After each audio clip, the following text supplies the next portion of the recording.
Are you a leader, manager, entrepreneur, business owner, or knowledge worker? Are you leading people or wondering how to be a better leader in your own life and work? If you are, then you can be experimenting better. Welcome to The Experimental Leader, a podcast that takes a look at the ways leaders are experimenting in their own work. Hosted by Melanie Parrish, we dive into real-life conversations about how people might be using a scientist's mindset and experimenting in their work. Shift your leadership into something that works better. Join us on The Experimental Leader today. Hello, and welcome to the Experimental Leader podcast. I'm Melanie Parrish, your host, and it's great to be here with you today. I've been thinking about knitting and picket fences, and I wanted to talk about that a little bit today and kind of how they relate to business. When we moved to Hamilton, Ontario 20 years ago, my lovely husband, Mel, sent me with his down payment that he'd been saving for his whole life to have. I owned a house in Colorado, and he said, go buy a house for us. We had looked together and we put offers in, but they didn't work. And we decided that his desires for a house were a subset of mine, and I was way pickier than he was. So I had looked for a whole pile of houses to look for. I flew in on a red eye, and I got into Toronto at like 7 a.m., drove to Hamilton, and looked at about 20 houses. And by the end of the day, had found my dream home. And I was pretty sure he would like it too. It's a brick Victorian from 1867, which is the year of Confederation in Canada, whatever that means. And I loved it. I couldn't believe it was on the market. I kept asking the realtor, what's wrong with it? I made him come back at 5 o'clock to see if it was a busy street, because I couldn't tell, because it's kind of a wide street. It's not a busy street. It's a beautiful, beautiful place on 2 acres in the middle of the city. And we've been so lucky to live here. But one of the ironies, being queer and, moving here, was that it has a white picket fence, which we just thought was hysterical. But I don't know if any of you have ever lived with a white picket fence. They're fussy. They're a labor of love. And much in the same way as quilting or knitting or any kind of handwork, they don't make sense. Picket fences aren't economical in any way. They aren't they don't make financial sense. They don't make time sense, but they are lovely. And so this is the time of year, usually it's August or September, that my husband has me go out with a red Sharpie marker and put an X on 10 to 20 pickets. And he replaces 10 to 20 pickets. This year was 10 because he's busy. And I actually had to put an X on a post, which he was horrified by, because posts are really hard to change out, as we discussed for days. And but what I love about our picket fence is that it is it is a labor of love. The 10 pickets and changing the posts, it is something that is always in constant movement at our home. His commitment to continually updating it. He paints the pickets as he puts them on. So the fence is always getting a portion of it painted. Sometimes we paint a big chunk of it when it needs it. But if we didn't do a little bit all the time on the picket fence, it would soon be in disrepair. And then we would have to replace it, and it would never make sense to install it again. A picket fence around 2 acres is a lot. And so we do the picket fence. He does the picket fence. I just put the X's and try to make there be food at the end of the days when he works on it. And I am a knitter, and I had taken a hiatus, mostly because I learned how to knit European and I can't follow a pattern. But I realized I've started a project and I've realized that knitting is much the same. It doesn't make financial sense. You can buy a sweater for $30, or you can make something with your hands. And businesses are the same way. If everything has to make financial sense all the time, you can't build something with a long road ahead. You can't make a 10-year time frame. So what do we invest in? So I'm very curious. My question for you is, what is your picket fence? What's your quilting? What's your knitting project? What's the thing that you look with a 10-year time frame and work toward a little bit at a time without hope of immediate return? And, and today is a day that we are experimenting at the Experimental Leader podcast. As many of you have had to pivot and shift this year, so have we. With a live podcast, sometimes we have guests who have things that come up. And we're going to talk about that later. I'm actually going to bring on Christine in a few minutes, and we're going to talk about some of that. But before we do that, I thought I still want to do all the things that we do on our podcast. And I wanted to actually dive into chapter 1 of the book, because we're doing book club right now. So those of you who want to join, every month, we are going to do a different chapter of the book.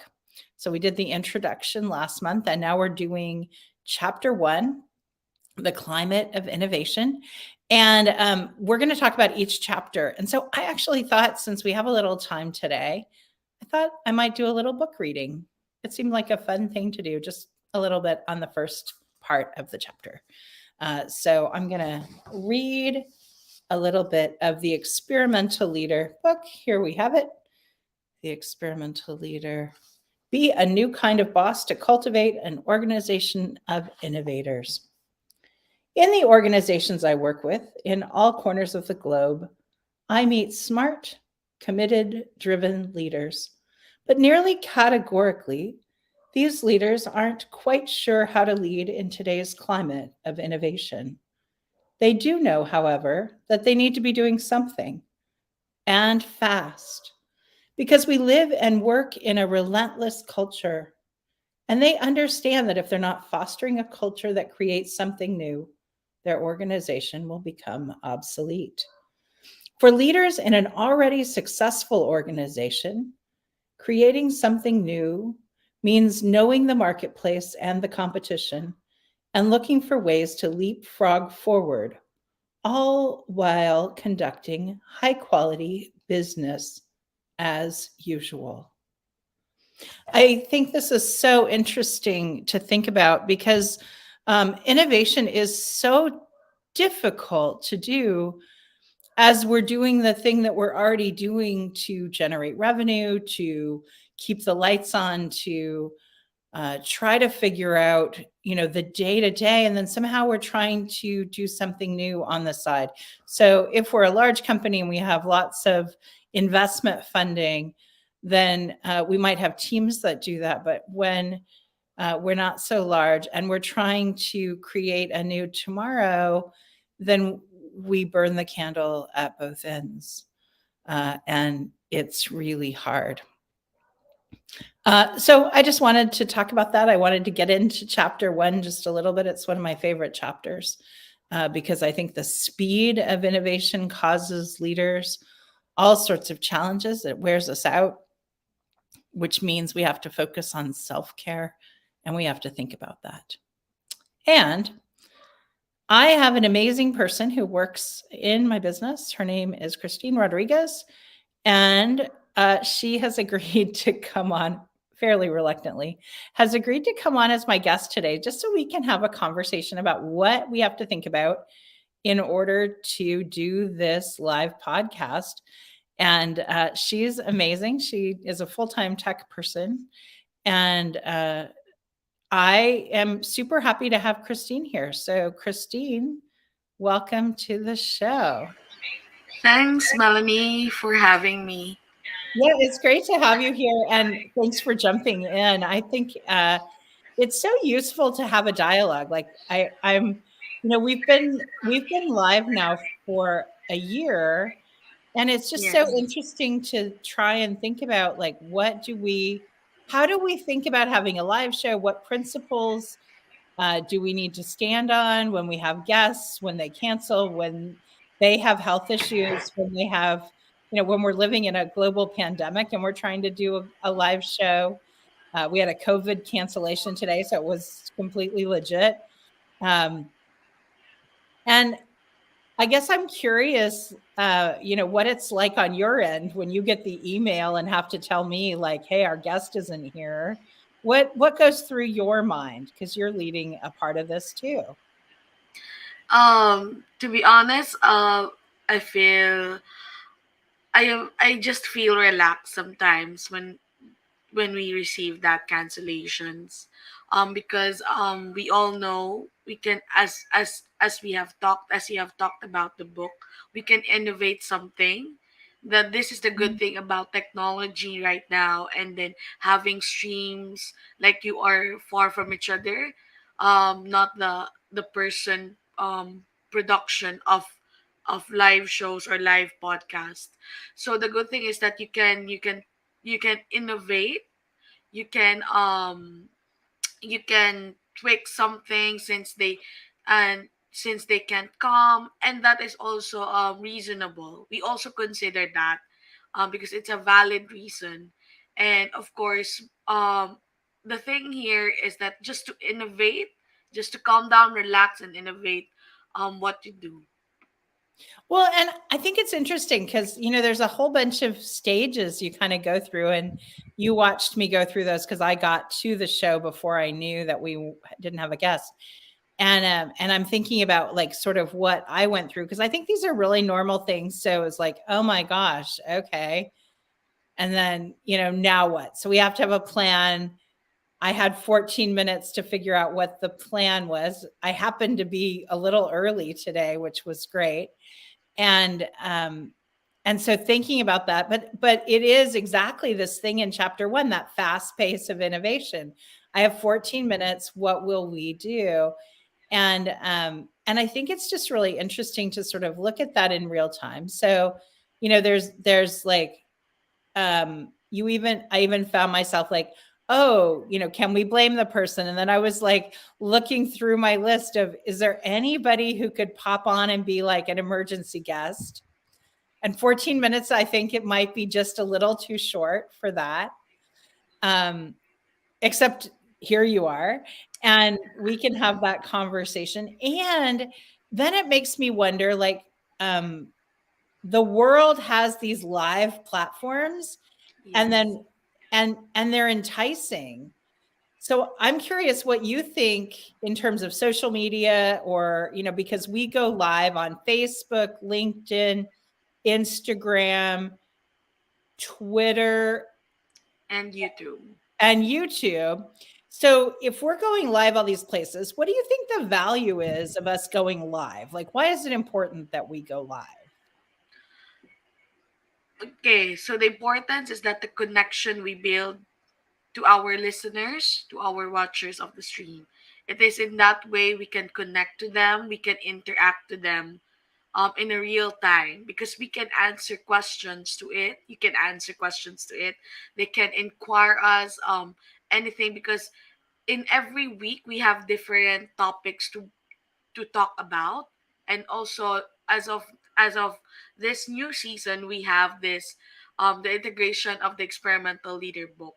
So as you know, it is in Amazon, it is in digital copy. So whenever they have questions, or they have something that you want to have a deep understanding about any passage, or they would love to share their thoughts about the book, they could, because we have that platform. We integrate that platform on the weekly podcast show. And then at the same time, for those people who are not much into videos or visuals. They can, specifically the auditory people who loves only to listen. We also produce the podcast on different platforms for like the traditional podcast, like for iTunes, for Spotify, and other things. So yeah, that is the good thing of the technology right now. Well, and I loved when we went live. And the reason is I feel like from a value perspective for me, it's a more authentic experience of dialogue with my clients. It's much more like what a conversation might be with a client, with the people that I talk to. And relationship is super important to me. And so it's worth the risk to me of a missing guest, or, you know, the nervousness of whatever might happen live, to have that impact, to have that deep relationship. uh, it, the win is so huge for me to be able to be real with people. And it's so much more fulfilling to me when you have a podcast that you can edit. It's always about how you might look rather than just being in the moment and saying what's in your heart. And so it's really important to me that when I'm talking to people, we're all talking about what we're actually experiencing, and giving people a chance to be viewers of the conversation rather than putting on a show for the people that are there. Thanks, Molly. I agree. The show must go on. It's great. Yeah, I don't know if there's a whole lot more to say other than, I am really committed to what we're doing this year about really trying to have deeper content for our listeners. I know you're committed to that as well. And I think this has been a really good opportunity to talk about that a little bit.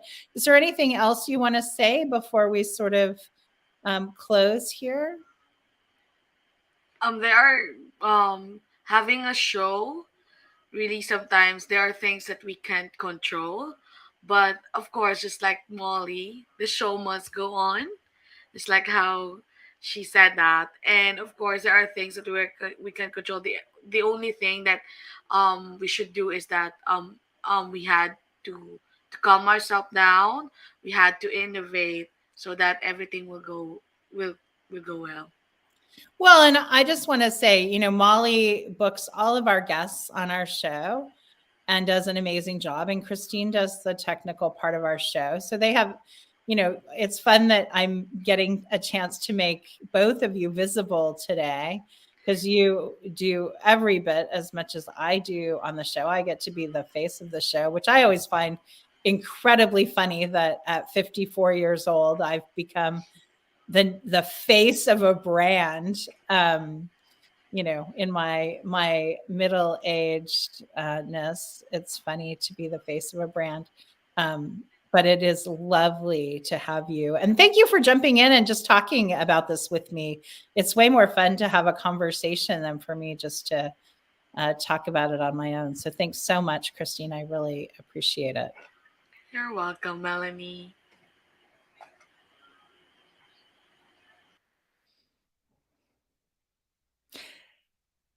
Well, this has been super interesting.